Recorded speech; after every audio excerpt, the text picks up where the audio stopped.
नमस्कार साथियों, स्वागत, वंदन, अभिनंदन।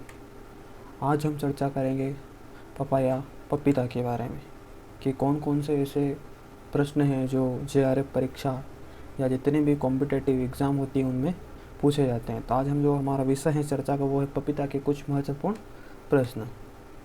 सबसे पहले papaya is also known as, तो पपाया को किन किन नामों से जाना जाता है? तो पपाया को जाना जाता है सबसे पहले मेलन ट्री के नाम से,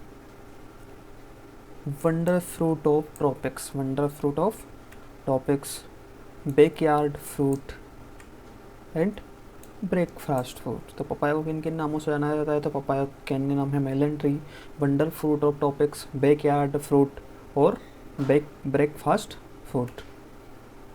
नेक्स्ट आता है बॉटनिकल नेम ऑफ पपाया। तो पपाया का जो बॉटनिकल नेम है वो है केरिका पपाया। फैमिली की बात की जाए तो इसकी जो फैमिली है वो है कैरिकेसी। ओरिजिन, तो ओरिजिन है इसका ट्रॉपिकल अमेरिका, जिसको मेक्सिको भी बोला जाता है। तो ट्रॉपिकल अमेरिका और मेक्सिको इसका ओरिजिन है। क्रोमोसोम नंबर, तो जो इसके क्रोमोसोम नंबर है 2n बराबर 18 इसके क्रोमोसोम नंबर है। क्रोमोसोम नंबर है इसके 18। अब कुछ इसकी स्पीसीज है जिसमें माउंटेन पपाया है। तो माउंटेन पपाया का जो बॉटनिकल नेम है वो है केरिका कैंडामेरेंसिस। केरिका कैंडामेरेंसिस किसको बोलते हैं? माउंटेन पपाया को बोलते हैं। और ये कोल्ड टॉलरेंट और स्पीसीज पपाया की कोल्ड एंड फ्रोस्ट टॉलरेंट, ये cold and frost tolerant species है पपाया की। वायरस रेसिस्टेंट स्पीसीज है, तो वायरस रेसिस्टेंट स्पीसीज है केरिका कॉलीफ्लोरा। कॉलीफ्लोरा इसकी वायरस रेसिस्टेंट स्पीसीज है और इसी का उपयोग पपीता में वायरस जो रेसिस्टेंस है वो डेवलप करने के लिए ब्रीडिंग में इसका यूज़ किया जाता है। नेक्स्ट है हार्डेस्ट स्पीसीज, तो हार्डेस्ट स्पीसीज है केरिका क्यूरीफोलिया, ये हार्डेस्ट पपाया है। नेक्स्ट आता है बियरिंग हैबिट, तो जो पपाया की बियरिंग हैबिट है वो है एक्सिलरी। इन्फ्लोरेसेंस की बात की जाए तो जो पपाया का इन्फ्लोरेसेंस है वो साइमोस और सोलेटरी प्रकार का होता है। फ्रूट टाइप, तो फ्रूट टाइप है इसका सिंपल बेरी। जो फ्रूट टाइप है पपाया का वो है सिंपल बेरी। पपाया का जो फ्रूट टाइप है वो है सिंपल बेरी। इडेबल पार्ट, तो इडेबल पार्ट है इसका मीजोकार्प। ये भी जेआरएफ 2017 में पूछा गया है कि पपाया का जो इडेबल पार्ट है वो कौन सा है? तो पपाया का जो इडेबल पार्ट है वो है मीजोकार्प। ग्रोथ कर्व, तो पपाया में डबल सिग्मोइड ग्रोथ कर्व पाया जाता है। पपाया में डबल सिग्मोइड ग्रोथ कर्व पाया जाता है। पपाया ट्रॉपिकल फ्रूट, पपाया जो है ट्रॉपिकल फ्रूट है। और commercially propagated by seed, papaya commercially propagate by seed. Papaya का जो कॉमर्शियली प्रोपोगेशन होता है वो सीड के द्वारा होता है और ये क्वेश्चन भी कई बार परीक्षाओं में पूछा गया है। सीड रेट ऑफ गाइनोडायोसियस वेराइटी, जो गाइनोडायोसियस वेराइटी है उसकी सीड रेट होती है 250 से 300 ग्राम। गाइनोडायोसियस वेराइटी में मेल एंड फीमेल फ्लावर दोनों एक ही प्लांट पे होते हैं, तो इसलिए इसकी सीड रेट कम होती है। जबकि जो डायोसिस वेराइटी है जिसमें मेल एंड फीमेल फ्लावर अलग अलग प्लांट पे होते हैं, उसकी सीड रेट होती है 400 से 500 ग्राम पर hectare. 20 gram seed of papaya equal to 1 gram. जो 20 सीड है पपाया का उसका वेट होता है लगभग 1 ग्राम। 20 सीड मिलाकर 1 ग्राम वजन हो जाता है। पपाया इस पॉलीगेमस प्लांट, पपाया पॉलीगेमस प्लांट है और इसमें 3 प्रकार के फ्लावर पाए जाते हैं। पपाया में मेल, फीमेल और हर्माफ्रोडिट तीनों प्रकार के फ्लावर आते हैं। इट इज़ अ काइमेट्रिक फ्रूट, तोड़ने के बाद इसको आसानी से पकाया जा सकता है, तो इसलिए ये क्लाइमेट्रिक फ्रूट है। और डे न्यूट्रल प्लांट है, पपाया डे न्यूट्रल प्लांट है। अगला आता है, अगर आपको वीडियो अच्छा लग रहा हो तो please like, share and subscribe ज़रूर करें। आगे बढ़ते हैं। Papaya was introduced in India from Malaysia in 16th century. Papaya जो है 16th सेंचुरी में मलेशिया से भारत लाया गया था। कहाँ से लाया गया था? मलेशिया से भारत लाया गया था। Sensitive to strong wind and frost, जो तेज़ हवा है और जो पाला गिरता है उसके प्रति ये काफ़ी सेंसिटिव है। मतलब इन दोनों चीज़ से बहुत जल्दी ख़राब हो जाता है। अगर तेज़ हवा चलेगी तो पौधा लूजिंग कर जाएगा और फ्रोस्ट से भी पौधा डैमेज हो जाता है। हाईली सब्सिटेबल टू वाटर लॉगिंग, अगर वाटर लॉगिंग हो जाता है तो ये पौधा बहुत जल्दी ख़राब हो जाता है।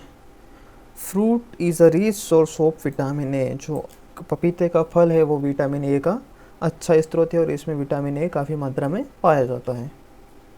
Papain is prepared from dried latex of its immature fruit. जो पपेन है ये प्राप्त किया जाता है इमेच्योर फ्रूट से। जो फ्रूट कच्चे फल हैं उनसे पपेन, उनके ऊपर चीरा लगाकर जो दूध निकालता है उसको सूखा कर पपेन प्राप्त किया जाता है। और पपेन का क्वेश्चन लगभग बहुत बार पूछा गया है। पपेन का क्वेश्चन JRF में भी बहुत बार पूछा गया है। JRF 2007, 10, 11, 12, 15, 17 बहुत सारे एग्जामों में पपेन पे क्वेश्चन पूछा गया है। तो कह सकते हैं कि पपेन पपाया का सबसे महत्वपूर्ण प्रश्न है।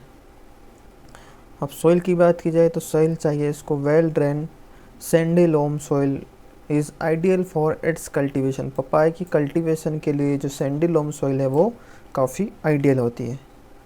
Night temperature below 12 to 14 degree Celsius for several hour during winter season affect its growth and production. अगर जो ठंड के दिन है वहाँ अगर तापमान कुछ घंटों के लिए 12 से 14 डिग्री के नीचे जाता है तो वो इसकी जो ग्रोथ है और उसका जो उत्पादन है उसको काफ़ी ज़्यादा प्रभावित करता है। Papaya planting during spring. तो स्प्रिंग में बात किया है तो पपाया की प्लांटिंग होती है फरवरी से मार्च में। मानसूनी सीज़न की बात की है तो जून जुलाई में इसकी प्लांटिंग कर सकते हैं। और ऑटम सीज़न की बात की जाए तो इसकी जो प्लांटिंग होती है वो नवंबर, अक्टूबर और नवंबर में होती है। स्पेसिंग की बात की है तो इसकी जो नॉर्मल स्पेसिंग है वो है 1.8 से 1.8, जबकि जो हाई डेंसिटी प्लांटिंग है उसमें इसको 1.5 से 1.5 मीटर पे भी लगाया जा सकता है। जबकि जो पूसा नन्हा वैरायटी है उसको 1.2 मीटर इंटू 1.2 मीटर पे भी लगाया जा सकता है। ये किसका है? स्पेशली पूसा नन्हा के केस में हो सकता है। Male tree should be remove after the emergence of inflorescence maintaining 1 plant for every 20 female plant. जो इन्फ्लोरेसेंस है उसके बाद जो मेल प्लांट है उसको पहचान के हटा दिया जाता है तो प्रति 20 फीमेल ट्री पर केवल एक मेल प्लांट को रखा जाता है। इसीलिए जो डायोसियस वैरायटी उसकी सीड रेट ज़्यादा होती है क्योंकि इन्फ्लोरेसेंस आने के बाद हमें मेल प्लांट को हटाना पड़ता है। About 10% of male plants are kept in the orchard good pollination where dioecious variety. जो डायोसियस वैरायटी उसमें लगभग 10% पौधे होना चाहिए, मतलब वही 20 पे एक पौधा।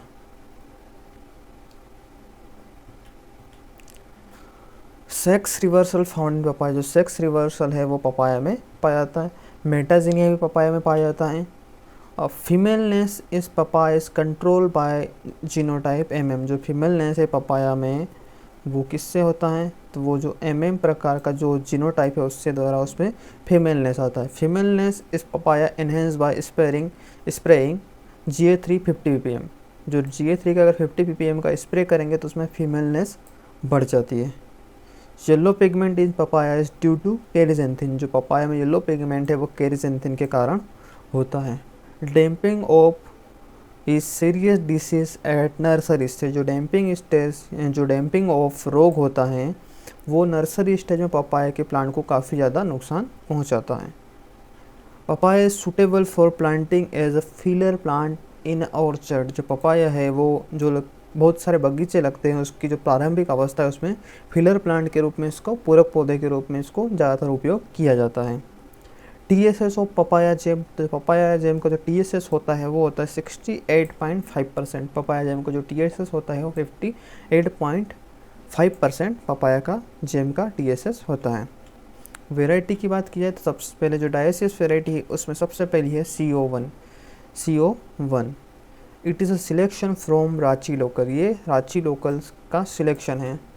CO2 तो selection from local type and suitable for papain extraction. जो CO2 है वो पपाइन एक्सट्रैक्शन के लिए सुटेबल है। CO5 तो it is a selection from Washington and suitable from papain extraction. ये भी पपाइन एक्सट्रैक्शन के लिए सुटेबल है। अगली आती है CO6 selection from giant and it is a dual purpose variety. Dual purpose मतलब टूटी फ्रूटी बनाने के लिए, टेबल पर्पस के लिए और पपाइन एक्सट्रैक्शन के लिए भी उपयोग की जा सकती है। Pusa giant it is suitable for tutti frutti making and Canning purpose. Tutti frutti making और कैनिंग पर्पस के लिए पूसा जाइंट सुटेबल वेराइटी है। पूसा नन्हा develop throat mutation and suitable for high density planting और पॉट गार्डन। जो पूसा नन्हा है ये इसका जो डेवलपमेंट किया गया है म्यूटेशन से किया गया है और पॉट गार्डन के लिए और हाई डेंसिटी प्लांटिंग के लिए उसको उपयोग किया जाता है। अगला आता है गाइनोडाइसिस वेराइटी। गाइनोडाइसिस वेराइटी में सबसे पहले आती है पूसा मेजेस्टी। पूसा मेजेस्टी जो नेमाटोड और वायरस के प्रति रेसिस्टेंट, ये भी पूछा गया क्वेश्चन है कि वायरस के प्रति रेसिस्टेंट कौन सी variety. Pusa delicious, Pusa delicious को भी पूछा गया है कि पूसा डेलिशियस किसकी वेराइटी है, ये क्वेश्चन भी कई बार पूछा गया है। CO3 it is hybrid between CO2 and sunrise solo. जो CO3 है ये CO2 और सनराइज सोलो का क्रॉस है और सुटेबल है होम गार्डन के लिए। नेक्स्ट वेराइटी आती है Coorg honeydew. Coorg honeydew selection from honeydew, और ये क्या है कुर्ग हनीड्यू, ये जो सिलेक्शन फ्रॉम हनीड्यू का है।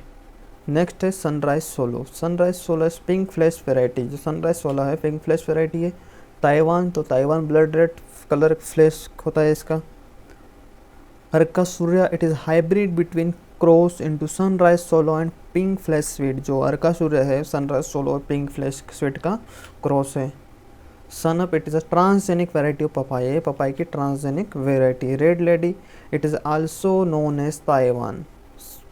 ताइवान 786। जो रेड लेडी है इसको ताइवान 786 के नाम से भी जाना जाता है। वीडियो अगर अच्छा लगा हो तो लाइक शेयर सब्सक्राइब ज़रूर करें।